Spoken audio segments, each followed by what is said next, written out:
দর্শক, চট্টগ্রাম আদালত পাড়া চট্টগ্রাম কোর্ট বিল্ডিং একটি উত্তপ্ত পরিবেশ সৃষ্টি হয়েছে। আমি আপনাদেরকে জানিয়ে রাখি, 21শে মে আইনজীবী সমিতির যে সাধারণ নির্বাচন সেটি হওয়ার কথা ছিল এবং সবাই একত্রিত হয়ে নির্বাচনে অংশগ্রহণ করবেন। জামাত, বিএনপি, আরও অন্যান্য যারা রয়েছেন। এখানে আমরা দেখেছি যে বিএনপি পন্থী আইনজীবী যারা রয়েছেন তারা সিলেকশনের মাধ্যমে তারা কিছু আইনজীবী বলছেন তারা সিলেকশনের মাধ্যমে নিজেদেরকে সিলেকশন করতে চাচ্ছে নির্বাচনের নামে, এবং সাধারণ আইনজীবীরা বলছেন তাদেরকে নির্বাচনে অংশগ্রহণ করতে দিচ্ছে না, তাদেরকে সেই সুযোগ দেওয়া হচ্ছে না। তারা সাধারণ আইনজীবী যারা রয়েছেন তারা বলছেন তারা কালকে নির্বাচন বয়কট করবেন। নির্বাচন বিএনপি যারা আইনজীবী রয়েছেন তারা বলছেন যে কোনো মূল্যে তারা কালকে নির্বাচন অনুষ্ঠিত করবেন। তাদের দুই পক্ষের মধ্যে কথা কাটাকাটি এবং বাদ বিতণ্ডা একদম চরম আকার ধারণ করেছে চট্টগ্রাম আদালত পাড়া, যা সাধারণ মানুষের ভিতরে একটি আতঙ্ক এবং অশোভনীয় আচরণ বহির্প্রকাশ বলে উন্মোচিত হয়েছে। আইনজীবীদের মধ্যে এই ধরনের কাটাকাটি বা কথা বিভেদ ছড়ানো সেটি কোনোভাবেই কাম্য নয়, এবং সাধারণ আইনজীবী এবং সবার দাবি একটি সুস্থ সবার অংশগ্রহণে সুন্দর একটি নির্বাচন হোক, এটাই তাদের দাবি।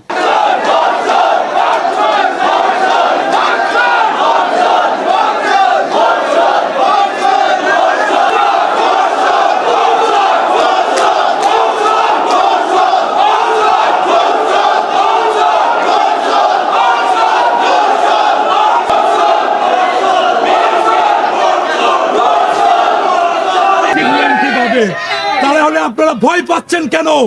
আসুন আমাদের সাধারণ আইনজীবীদের প্যানেলের সাথে লড়ে আপনারা জিততে পারলে আপনাদেরকে আমরা স্বাগত জানাবো। আপনারা যদি সাহস থাকে আমাদের নির্বাচনে আমাদের সাথে লড়েন, আমরা আপনাদেরকে চ্যালেঞ্জ দিলাম, আপনাদের প্যানেলের বিরুদ্ধে যদি আমরা জিততে না পারি এই প্রফেশন আমরা ছেড়ে দিব। তাই 21 তারিখের নির্বাচন আমরা বয়কট করছি।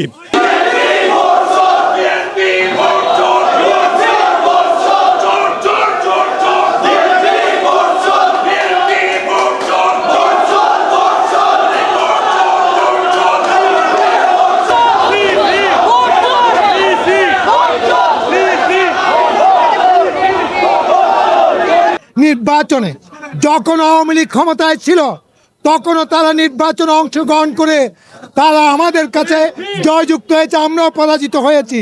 কিন্তু এবার কিসের ভোটে 17 বছর বিএনপি আওয়ামী লীগের নির্বাচন আসে নাই কেন? তাদের সাথে জনগণ নাই। আজকে তারা দখল করেছে অবৈধ কমিটি, আমরা মানি না। 21 তারিখের নির্বাচন আমরা প্রত্যাখ্যান করছি। নির্বাচন আমরা মানি না, মানবো না। বয়কট বয়কট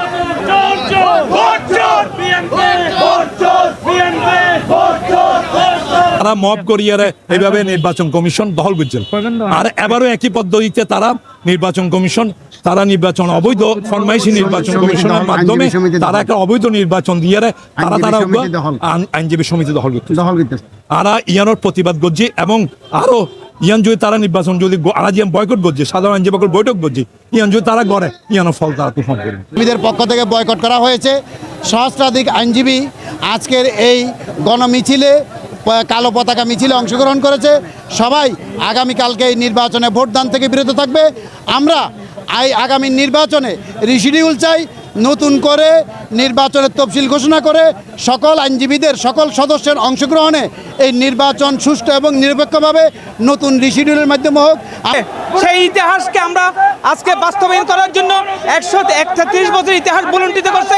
সেই 133 বছরের অধিকার আজকে গত বছর এই বিএনপি অধিকার হরণ করছে। এই অধিকার আদায়ের জন্য আমরা সাধারণ আইনজীবীরা এক কাতারে আছি। বছরগুলা এই কালো কোটধারী গণের মধ্যে কোনো বিভেদ ছিল না, সবাই মিলেমিশে একাকার হয়ে একটা সুষ্ঠু নির্বাচন করে কমিটি নির্বাচিত হয়েছে, সমিতি নির্বাচন হয়েছে।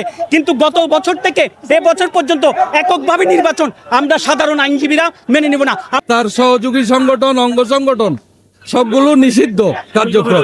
সে নিষিদ্ধতার কারণে ওনারা সারা দেশব্যাপী কোনো নির্বাচনে অংশগ্রহণ করতে পারতেছে না। সেটা তো আমরা জাতীয়তাবাদী আইনজীবী ফোরামের আমাদের জন্য এই আইনটা তো আমরা পাস করি নাই। এই আইনটা পাস করেছে বিগত ইন্টেরিয়াম গভর্নমেন্ট এবং বর্তমান পার্লামেন্ট। এখানে আওয়ামী লীগ অঙ্গ সংগঠন, সহযোগী সংগঠন এবং পেশাজীবী সংগঠনে যারা আছে তাদের রাজনীতি আইনগতভাবে নিষিদ্ধ আছে। আমরা কোনোভাবে আমরা এখনো আইনজীবী হিসেবে আমরা এখানে ধৈর্যের পরিচয় দিচ্ছি। আমরা ধৈর্যের পরিচয় দিচ্ছি বলে তারা এখানে আজকে মিছিল করার সাহস করছে।